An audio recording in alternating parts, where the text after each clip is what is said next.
오늘 말씀은 나훔 3장 12절에서 19절까지 말씀입니다. 함께 읽겠습니다. 내 모든 산성은 무화과 나무의 처음 익은 열매가 흔들리기만 하면 먹는 자의 입에 떨어짐과 같으리라. 내 가운데 장정들은 여인 같고 내 땅의 성문들은 내 원수 앞에 넓게 열리고 빗장들은 불에 타도다. 너는 물을 길어 에워싸일 것을 대비하며 너희 산성들을 견고하게 하며 진흙에 들어가서 흙을 밟아 벽돌 가마를 수리하라. 거기서 불이 너를 삼키며 칼이 너를 베기를 느치가 먹는 것 같이 하리라. 내가 느치같이 스스로 많게 할지어다. 내가 메뚜기같이 스스로 많게 할지어다. 내가 내 상인을 하늘의 별보다 많게 하였으나 느치가 날개를 펴서 날아감과 같고 내 방백은 메뚜기 같고 너의 장수들은 큰 메뚜기 떼가 추운 날에는 울타리에 깃들였다가 해가 뜨면 날아감과 같으니 그 있는 곳을 알 수 없도다. 아수르 왕이여, 내 목자가 자고 내 귀족은 누워 쉬며 내 백성은 산들에 흩어지나 그들을 모을 사람이 없도다. 내 상처는 고칠 수 없고 내 부상은 중하도다. 내 소식을 듣는 자가 다 너를 보고 손뼉을 치나니 이는 그들이 항상 내게 행패를 당하였음이 아니더냐 하시니라. 아멘. 우리가 읽은 본문 가운데 18절 아수르 왕이여 이렇게 시작하는 구절이 있죠. 이 나훔 예언서 선지서는 우리가 모두의 알고 우리가 묵상했듯이 이스라엘 백성을 대상으로 한 것이 아니라 예루살렘을 기준으로 하면은 약 552마일, 우리가 익숙한 걸로 한 910km 정도 떨어진 먼 이방 나라 그 아수르의 수도 니느웨를 대상으로 한 예언입니다. 이 나훔이 활동하던 시대에 아수르는 요즘으로 비유하면 초대 강대국인 미국으로 우리가 이렇게 치환시켜서 바꿔서 생각할 수 있을 것 같아요. 아주 그 나라 그 시대에 권력과 재력의 중심부라고 할 수 있는 그 도시를 향해서 무명촌에 살았던 무명인 나훔을 세워 하나님께서 예언을 주시죠. 그 예언의 메시지는 심판에 대한 예언입니다. 그런데 후반부에 오늘 우리가 읽었던 이 단락이 나훔의 결론 부분인데 무슨 반전이 있거나 회복이 있거나 그렇지 않아요. 그냥 끝까지 심판의 내용이 있습니다. 그런데 오늘 우리가 읽은 12절에서 19절은 그 심판의 내용을 좀 더 강조하고 잘 드러내기 위해서 사실 하나님께서 좀 조롱하고 있습니다. 우리가 읽었던 12절 다시 한번 읽어볼까요? 시작. 내 모든 산성은 무화과 나무의 처음 익은 열매가 흔들기만 하면 먹는 자의 입에 떨어짐과 같으리라. 하나님께서 뭐라고 말씀하십니까? 네가 자랑하는 그 높은 산성들이 있지, 그걸 의지할 바가 못 된다. 너희들의 형편이 어떤 것이냐면 마치 우리식으로 우리가 바꿔서 이해한다면 늦가을에 가지 끝에 달려있는 홍시감 같이 나무를 흔들면 툭 떨어지는 그런 형편이라는 거예요. 처음 익은 무화과 열매가 나무를 흔들면 그 밑에서 거두려고 기다리고 있는 사람들이 그저 노력하지 않고도 거둘 수 있을 정도로 그렇게 가지 끝에 여리여리하게 달린 그 모습, 그것이 바로 너희들의 산성, 너희들이 의지하는 그 무력과 재력의 실상이다 라고 하나님께서 꾸짖고 있습니다. 구체적으로 그 다음부터 이렇게 쭉 보면 내용들이 그 형편들을 좀 더 자세하게 이렇게 설명한 내용들이 나오는데, 사실 여러분 이 엔딩 부분 12절에서 19절까지 보면 하나님의 재미있는 워드 플레이가 하나 나옵니다. 사실은요, 이렇게 그 단어 말장난이라고 하는 게 나오는데요. 여러분 이 배경이 아까 제가 모두에 말씀드렸듯이 구약에 나와 있는 선지서들 가운데 가장 먼 곳을 향한 예언입니다. 물론 니느웨에 대해서 먼저 100년 전에 예언한 선지자가 한 명 있긴 합니다. 그 사람이 누구냐면 요나죠. 근데 요나의 고향이 어디였냐면요, 북쪽 이스라엘 나라였어요. 그런데 이 나훔은 남쪽 유다 사람이에요. 그러니까 제가 또 한 꼼꼼 하지 않습니까? 요나랑 비교해도 제일 멀어요. 왜냐하면 니느웨가 북쪽에 있으니까. 그런데 이 지리적으로 가장 멀다라고 하는 것보다 더 문학적으로 정서적으로 거리감을 느끼게 하는 표현이 이 엔딩 부분에 있습니다. 그게 뭐냐면 너라고 하는 단어입니다. 이 8구절 12절에서 19절까지 8구절에 무려 너라고 하는 이 인칭, 물론 우리나라는 이 인칭 대명사가 분리돼서 너, 너의, 네가 이렇게 앞으로 나와 있지만 이 성경 히브리 구약 성경 언어는 이 인칭 대명사가 단어의 끝에 붙어요. 우리 뭐 태국에 다녀오신 경우들 있죠. 태국에 가면 남자들은 인사할 때 사와디카 이렇게 인사하지 않습니까? 아니, 남자가 캅인가요? 여자가 카고? 예. 히브리어에서는요, 이 명사나 동사 뒤에, 특히 동사 뒤에 뭐뭐 카라고 붙으면 카 이게 붙으면 그게 너라는 뜻이에요. 그래서 이 너라고 하는 단어가 무려 한국 번역된 우리 성경으로는 22번, 히브리어 성경으로는 20번 나옵니다. 그러니까 이 단락을 히브리어 성경으로 이렇게 읽어보면 특히 뒷부분에 나오는 19절, 18절에 보면 카 이렇게 해서 끝나요. 니꺼 거기 한번 보시겠습니까? 먼저 18절 한번 보시겠습니까? 아수르 왕이여, 네 목자가 자고 네 귀족이 누우며 네 백성은 산들에서 흩어지나 그들을 모을 사람이 없도다. 19절 같이 읽어볼게요. 네 상처는, 내 부상은 중하도다. 내 소식을 듣는 자가 다 너를 보고 손뼉을 치나니 이는 그들이 항상 내게 행패를. 18, 19절에 네 거만 나오지만 12절도 마찬가지예요. 네 모든 산성, 네 가운데. 13절에 가면 네 땅, 네 원수, 너는 내 산성. 15절 너를 삼키며 너를 베며 또 내게 느치 같고 내가 메뚜기 같고 네가 네 상인, 네 방백, 네 장수, 네 목자, 네 귀족, 네 백성. 총 22번 나온다고요.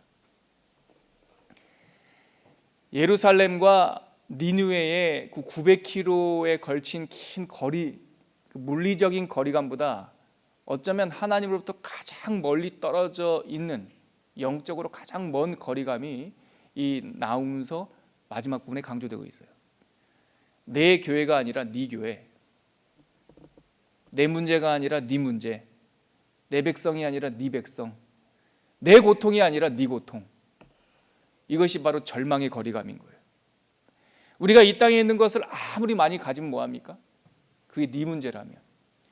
우리가 아무리 많은 제단을 차려놓고 그 제단 위에다가 숫송아지를 1000마리를 잡아놓고 흠이 없는 양을 1000마리를 잡아놓는다 한들 하나님께서 네 제사 나랑 관련 없어, 그래 버리면 끝 아닙니까?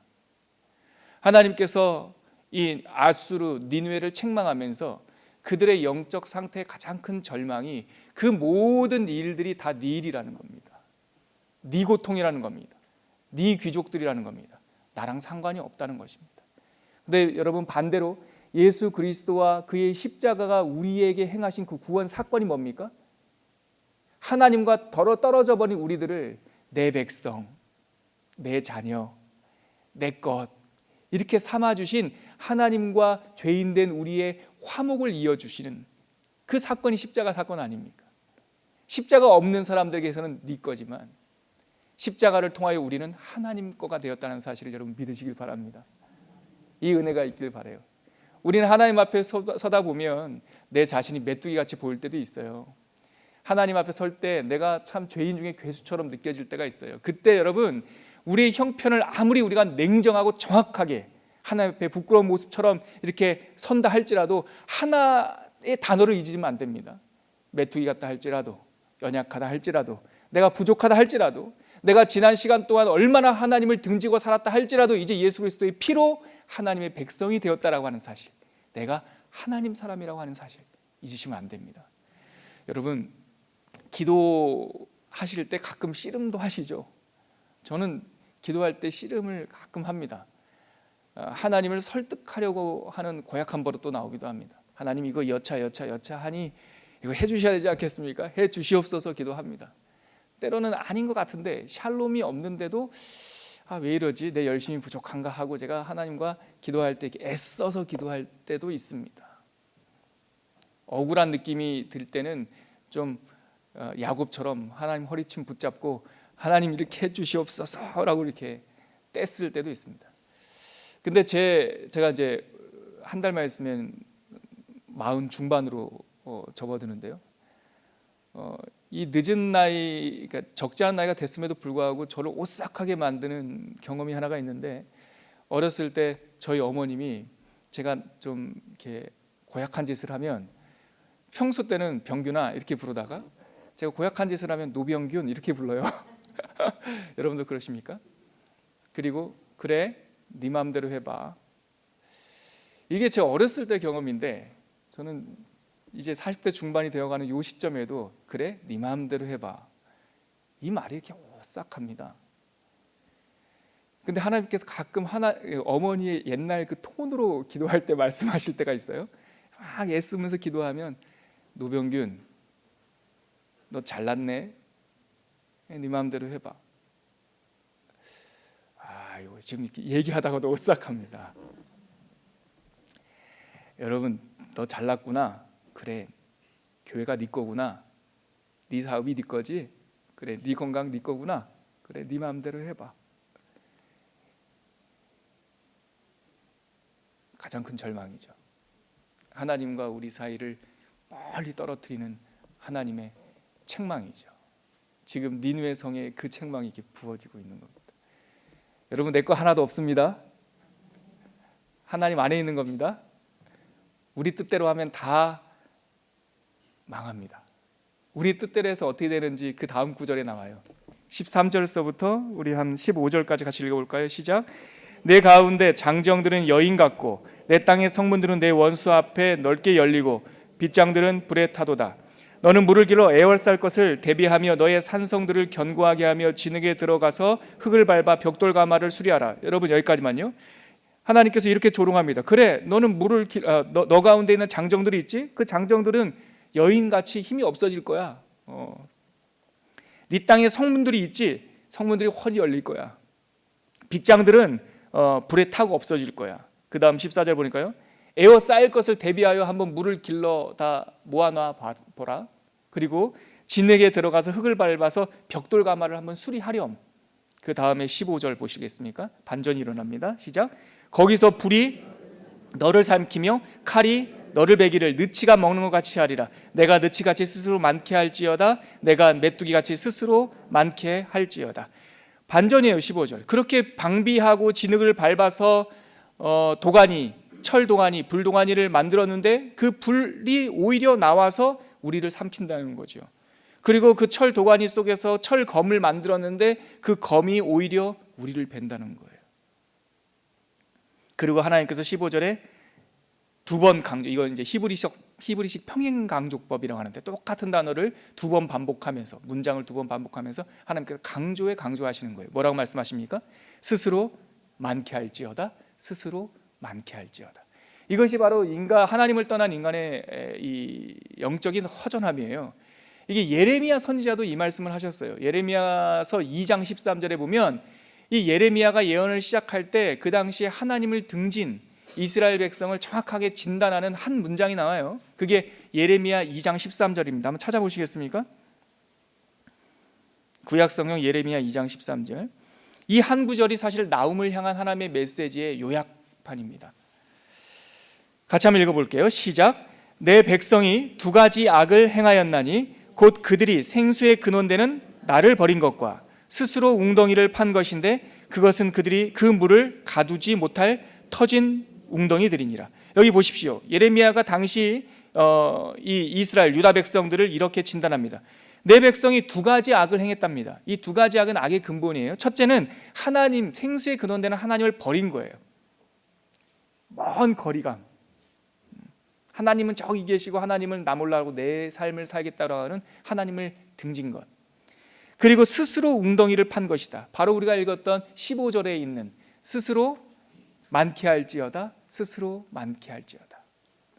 여러분, 제가 가끔 말씀을 나눌 때 여러분들과 나누지만, 우리가 흔히 세상 가운데 경험하는 죄라고 생각되는 거짓말, 탐욕, 또 다툼, 시기, 질투, 음란, 절제 없음, 이런 것들을 죄라고 생각하지요.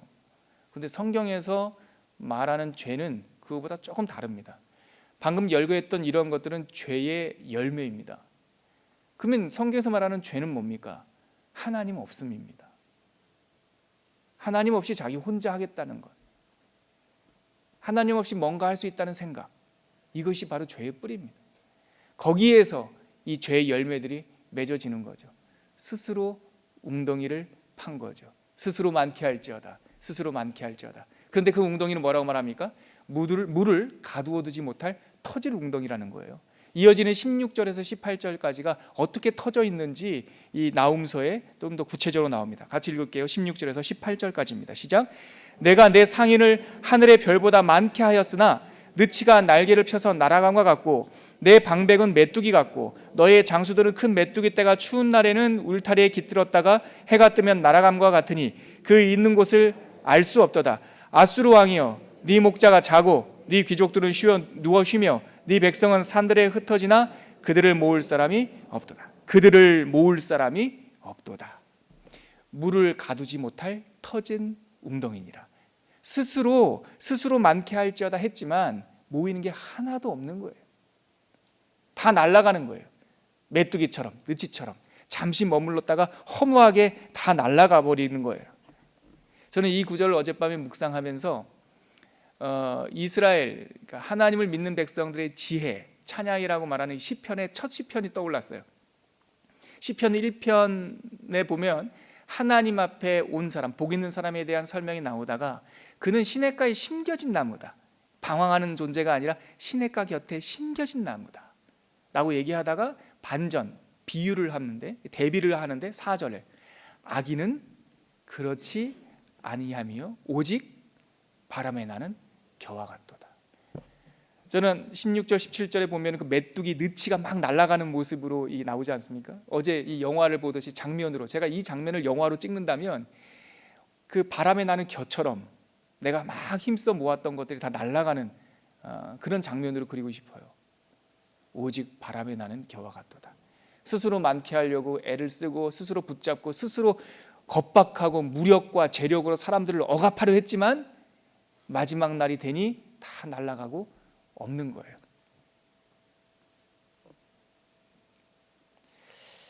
그리고 나서 마지막 우리 19절에 보면 뭐 끝절이라도 뭐 희망의 메시지를 좀 주시면 좋을 텐데 끝까지 마지막 19절까지 하나님의 이 조롱과 심판은 변함없이 그냥 그렇게 마칩니다. 다시 한번 우리 19절을 읽어볼까요? 시작.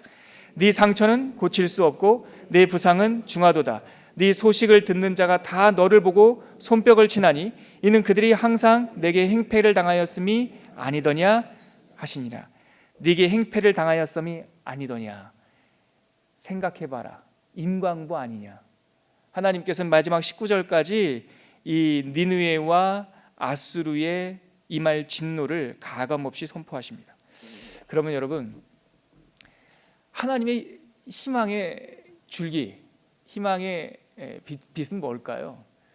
제가 왜 이 말씀을 드리냐면 나훔서를 어제 마무리하면서 우리가 이 죄에 대한, 하나님을 배신한 사람에 대한 하나님의 진노 앞에 서면, 이 분노 앞에 서면 다 우리가 니느웨 아닙니까? 예, 니느웨는 저쪽 다른 나라 사람들 말하는 게 아니잖아요. 우리가 이 나훔 3장 19절을 탁 마무리하고 성경을 덮으면 우리가 니느웨 같은 백성들이라고요. 그리고 우리가 이런 진노를 다 받을 사람들이었어요. 그러면 하나님 어떻게 하란 말입니까? 예, 우리는 이렇게 메뚜기처럼 다 흩어지고 우리는 터진 웅덩이와 같은 존재들입니다. 주님, 하나님께서 우리들에게 어느 길로 가라고 말씀하십니까? 라고 우리는 되묻게 되는 것이죠.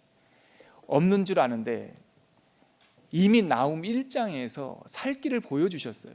살 길을 보여주시고 그래도 완악하여 돌아오지 않는 이 백성을 향해 하나님께서 계속 이렇게 진노의 경고를 주셨던 거죠.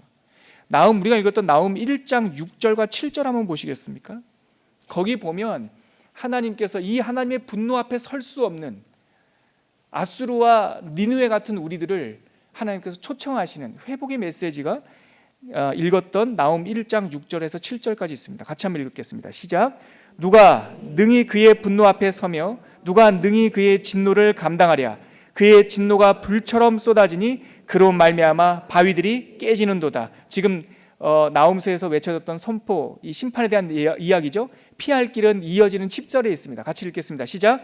여호와는 선하시며 환난 날에 산성이시라. 그는 자기에게 피하는 자들을 아시느니라.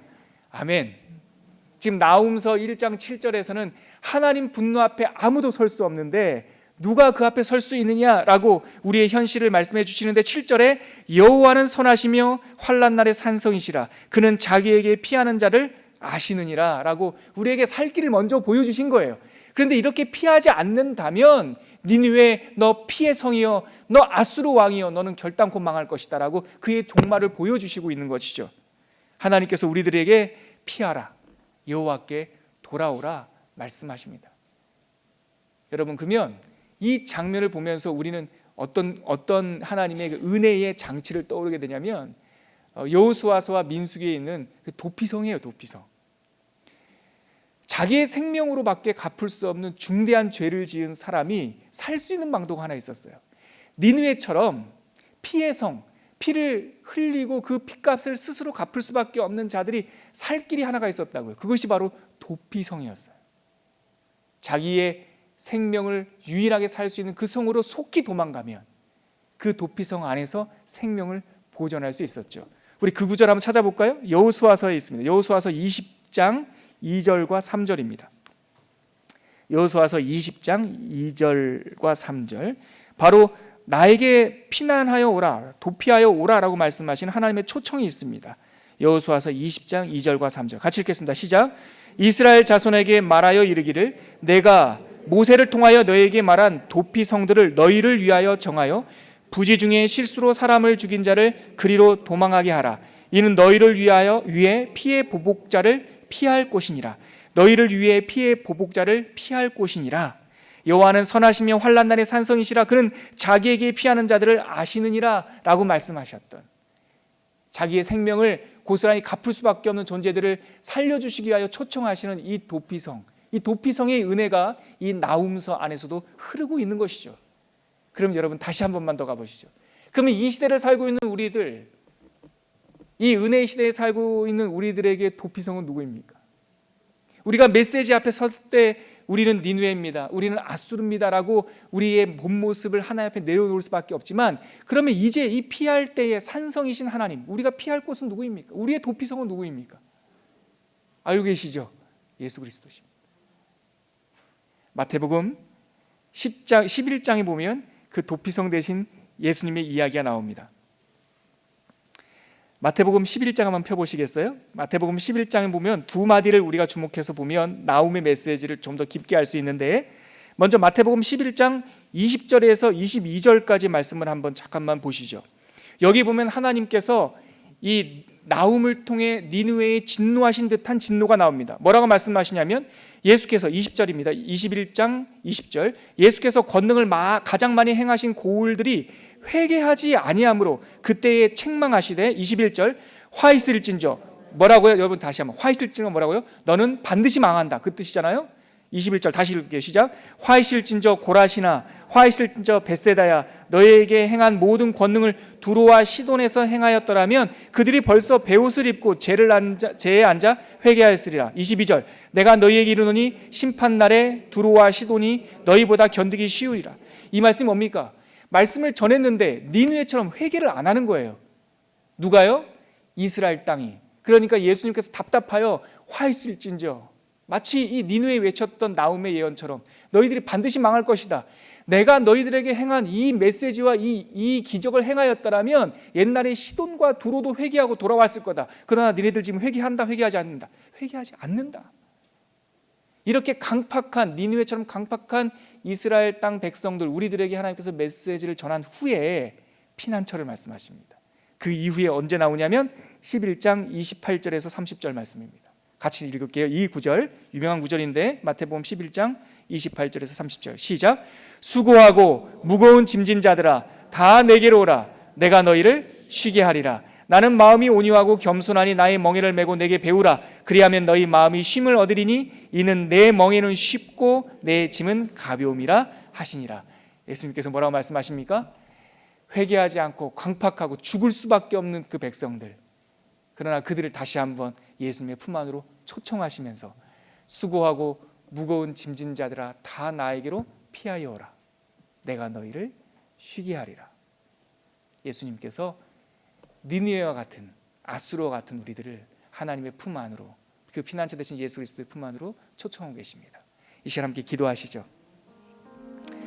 여러분, 나움을 마무리하면서 그 엄중한 하나님의 진노 가운데 하나님께서 피난처의 문을 활짝 열어놓으셨다는 사실을 오늘 아침에 묵상하게 되었습니다. 여러분, 우리는 하나님의 진노 앞에 서면 니느웨와 같은 사람들입니다. 그러므로 도피성이신 예수 그리스도께로 피하면 그 피할 바위 되신 예수님 위에서 우리가 안식과 구원 얻을 줄 믿습니다. 이제 함께 기도할 때 하나님 그리스도를 바라보게 하여 주시옵소서. 하나님의 은혜 안으로 피하게 하여 주시옵소서. 그렇게 한번 기도하겠습니다. 하나님 아버지, 은혜를 감사합니다. 오늘 나온 메시지를 통하여서 정말 하나님 죄에 대한 하나님의 분노 앞에 섰을 때 우리가 다 니느웨 같은 사람들임을, 정말 생명을 생명으로 갚을 수밖에 없는 죽을 죄인임을 깨닫게 됩니다. 늘 배신하고 등을 돌린 적이 많은지, 우리가 얼마나 많은지 모릅니다. 하나님 아버지, 우리를 불쌍히 여겨주시고 예수 그리스도 안에서 새 생명을 얻는 우리들이 되게 하여 주시옵소서. 하나님 아버지, 예언서를 읽고 예언서에 담긴 하나님의 죄를 향한 분노 앞에 서면 우리는 늘 우리가 죄인임을 깨닫게 됩니다. 우리가 니느웨와 다를 바 없는 사람임을 알게 됩니다. 주님을 늘 배신하고 등 돌린 적이 몇 번인지 모릅니다. 주님, 피난처이신 하나님을 의지하게 하여 주시옵소서. 수고하고 무거운 짐진 자들을 모두 초청하시는 하나님의 품으로 달려가는 우리들이 되게 하여 주시옵소서. 이제는 우리의 피난처 되신 예수 그리스도의 은혜와 문을 활짝 열어놓으시고 우리를 맞아주신 하나님의 끝없는 사랑과 그 위태한 길, 사망의 음침한 골짜기까지도 우리와 동행하시는 성령 하나님의 충만하심이 이 나움 메시지를 닫으며 우리는 그렇게 죄인으로 설 때 하나님께서 우리를 넓으신 품 안으로 안아주신다라고 하는 하나님의 피난처 되신 그 예수 그리스도의 품 안에서 우리를 구원하신다고 하신 이 메시지를 나를 향한 하나님의 음성으로 듣고 그렇게 날마다 회개하며 돌이키며 살기로 결단하는 주의 백성들 위해 지금부터 영원까지 함께 계시기를 간절히 축원하옵나이다. 아멘.